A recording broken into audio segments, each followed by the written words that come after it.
Buen día, soy Edith Valeria Campos Franco, alumna de CUSEA. Curso la materia de Economía 1 con el profesor Alfredo Trejo Cabrera, en el horario matutino de lunes y miércoles de 7 a 8:55. La fecha de hoy es 1 de noviembre del 2020. El tema a tratar es oferta laboral de consumo.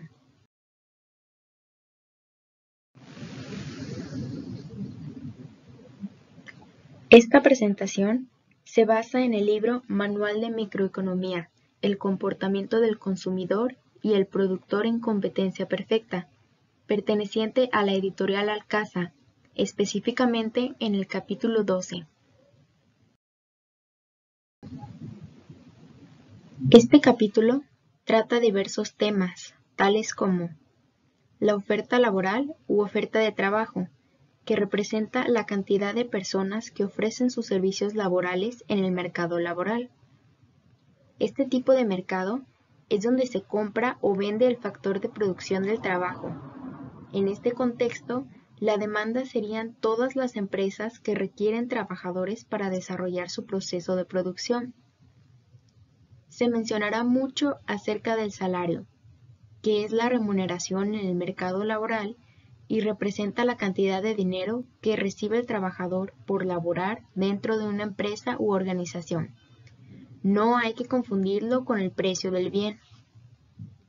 El consumo es cuando se utiliza o gasta un producto, bien o servicio para atender las necesidades tanto primarias como secundarias de la persona, o sea, del consumidor. Además, tocaremos términos que más adelante, conforme la exposición vaya avanzando, desarrollaremos un poco más a profundidad, como son restricción presupuestaria, óptimo del consumidor, ingreso salarial y no salarial, horas de trabajo, tiempos de trabajo legal, ocio y horas extra.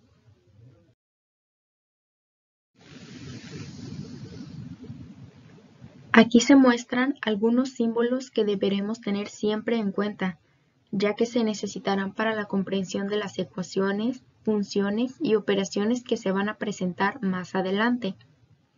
Sus significados son implica, entonces, incremento, y, derivada, valor absoluto, pertenece al conjunto, prima, fijo o fija, y óptimo u óptima.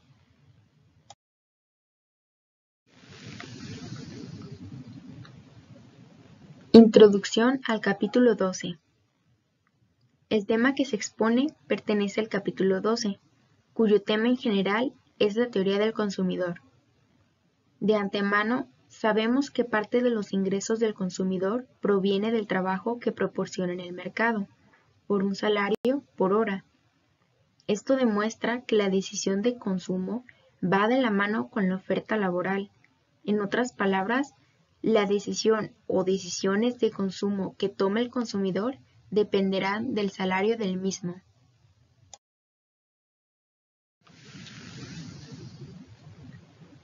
Como ejemplo, debemos comprar verduras considerando que nuestro ingreso es de 20 pesos solamente y tenemos dos opciones, comprar verduras en el puesto A que cuestan 18 pesos o comprar en el puesto B donde cuestan 25 pesos. Obviamente escogeremos comprar en el puesto A, ya que con nuestro ingreso sí podemos comprar, mientras que en el puesto B no, ya que el precio de las verduras excede nuestro ingreso de 20 pesos.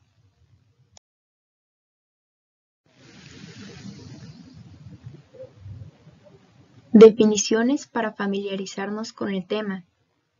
La restricción presupuestaria, también llamada recta de balance o recta presupuestaria, es una representación de todas las combinaciones posibles de bienes o servicios que agotarían el ingreso del consumidor.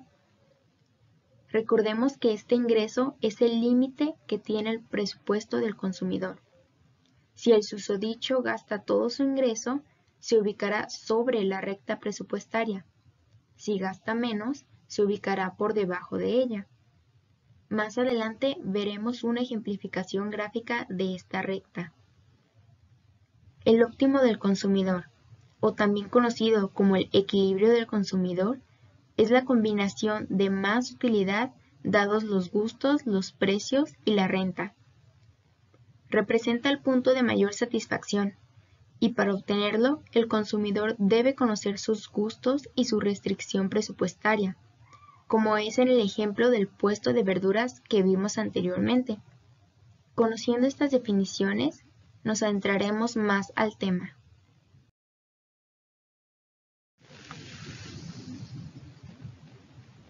(12.1) Restricción presupuestaria y óptimo del consumidor. Supongamos que además del ingreso no salarial, que lo representaremos con M, el consumidor también recibe un salario por hora, al cual le asignaremos W, por cada hora de trabajo. Entonces, si el consumidor trabaja T horas, su ingreso se convierte en horas de trabajo implica salario por horas de trabajo, que a su vez implica el ingreso no salarial más el salario por hora por las horas de trabajo. Consideremos un solo bien. Si representamos la cantidad consumida del bien con C y el precio del bien con P, la restricción presupuestaria sería precio del bien por cantidad consumida del bien es igual a ingreso no salarial más salario por horas de trabajo, donde T viene siendo la oferta laboral del consumidor.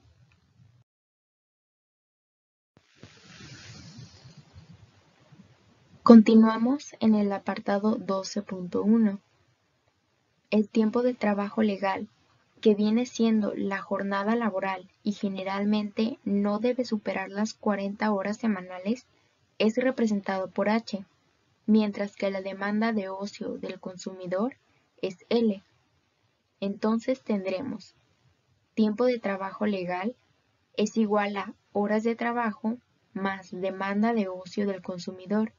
Entonces, demanda de ocio es igual a tiempo de trabajo legal menos horas de trabajo.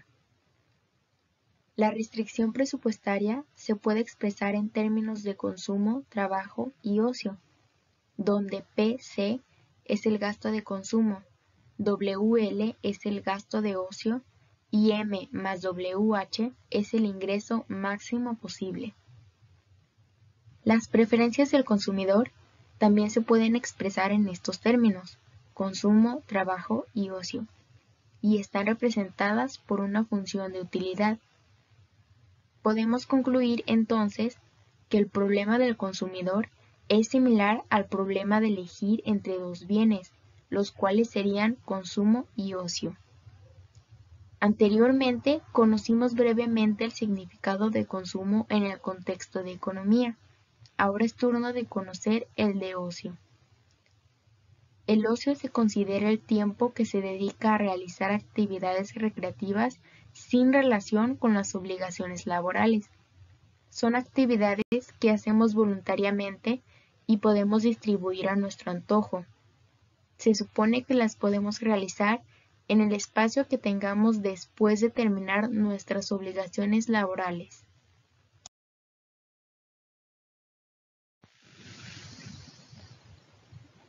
La pendiente de restricción presupuestaria es menos salario por hora entre el precio del bien, que es lo mismo que W entre P. El valor absoluto de esta pendiente es el salario real que corresponde al poder adquisitivo del ingreso salarial, o sea, el número de unidades del bien que una hora de trabajo hace posible comprar. En el óptimo del consumidor se considera a L asterisco y a C asterisco. Recordamos que L es la demanda de ocio del consumidor y C es la cantidad consumida del bien. El óptimo corresponde a la combinación E es igual a C, L asterisco. Esto se puede observar representado en la siguiente gráfica, donde L óptimo se encuentra en el eje de las abscisas y C óptimo está en el eje de las ordenadas. Se forma un triángulo entre ambos ejes donde se encuentran los tres puntos, C asterisco, L asterisco y E. Este triángulo representa el espacio presupuestario, que es un conjunto de combinaciones de bienes que un consumidor puede adquirir, mientras que fuera de ese triángulo se encuentra la cesta no alcanzable. En esta gráfica, la recta trazada con una línea naranja representa la pendiente de restricción presupuestaria.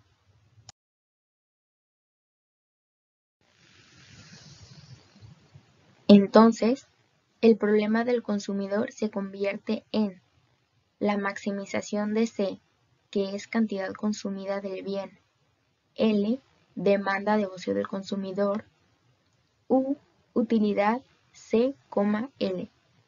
Por lo tanto, PC, precio del bien por cantidad consumida, más WL, salario por hora por demanda de ocio, es igual a M, que es el ingreso no salarial, más WH, salario por tiempo de trabajo legal.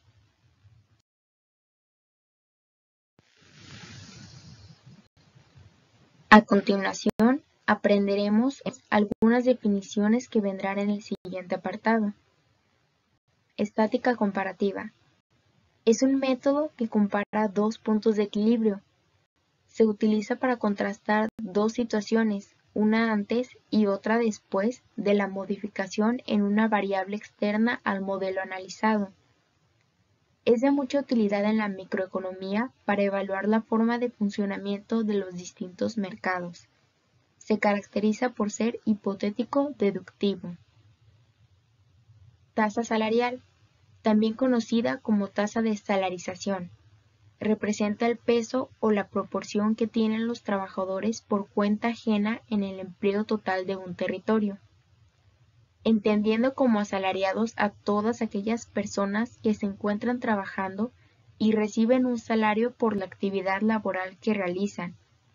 Es de mucha ayuda en el avance del empleo público y crece gracias a una serie de factores determinantes, como el proceso de desagrarización, la industrialización y la terciarización. Pero no nos meteremos más en este tema, solamente es un poco de información para entender más o menos el concepto de la tasa salarial. 12.2. Estática comparativa. 12.2.1. Efecto de un aumento en el ingreso no salarial. Podemos estudiar cómo la elección del consumidor reacciona a las variaciones de los parámetros de su problema, los ingresos no salariales y los precios. Los ingresos no salariales son todos los ingresos que no se obtienen del salario como tal, sino de otras fuentes. Fácilmente podemos deducir que el ocio es un bien normal, por lo que tenemos que el incremento en M, ingreso no salarial, es mayor que 0. Entonces, el incremento de L, demanda de ocio del consumidor, es mayor que 0 y el incremento de T, horas de trabajo, es menor que 0. El aumento en M corresponde a un cambio al alza en la restricción presupuestaria del consumidor. Con la gráfica podemos observar que el óptimo del consumidor se moverá e implicará un aumento en las variables. En este caso, el punto óptimo se mueve en dirección noreste, mientras que el ingreso no salarial prima será mayor que el ingreso no salarial.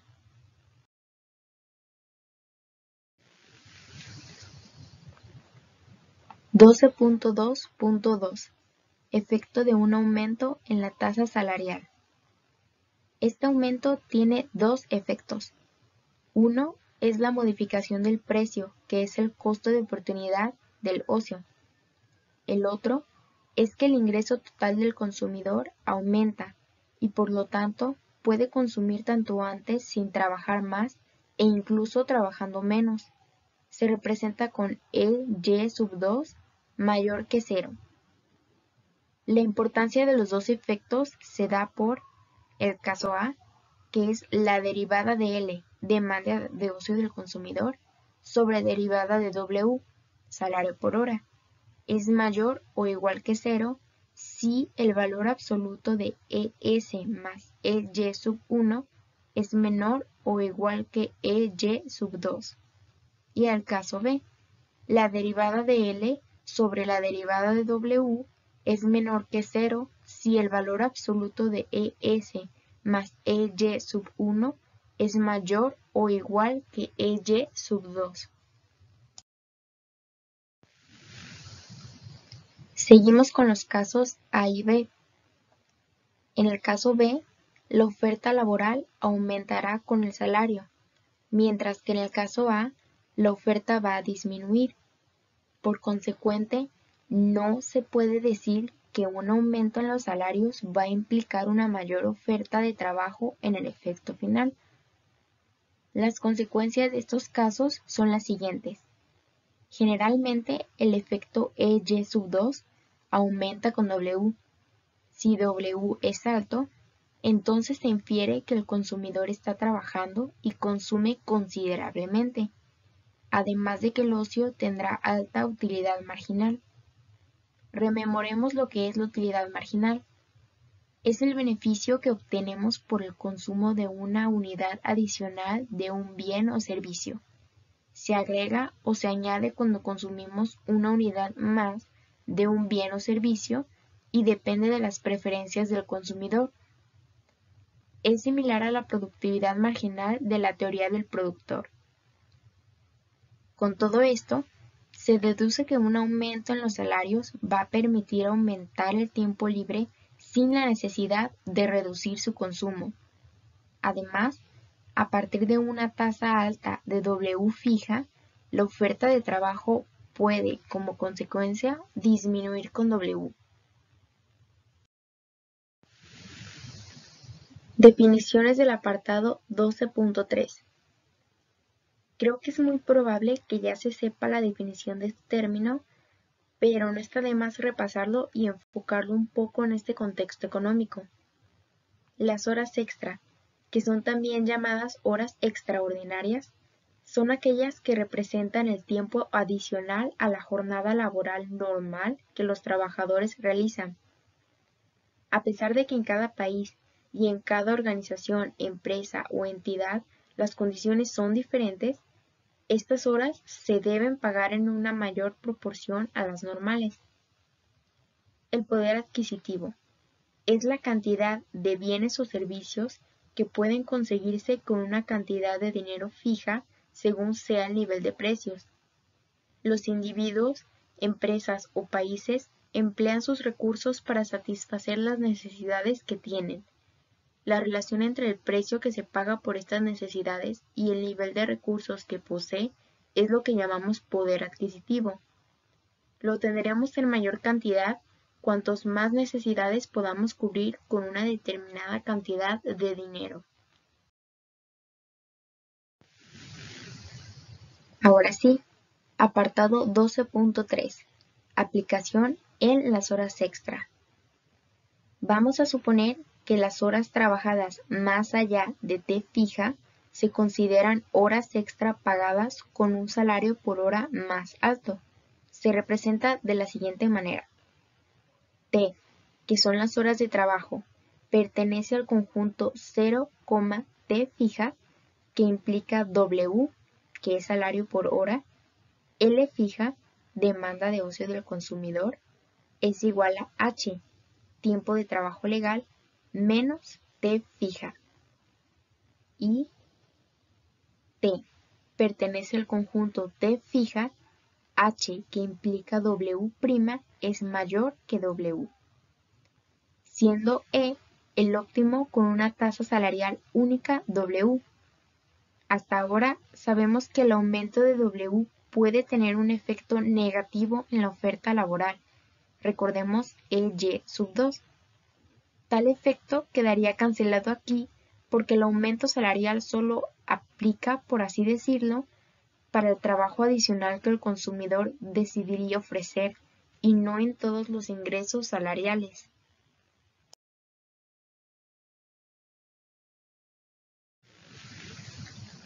El efecto de un salario más alto Solo aplica para horas de trabajo superiores a T fija.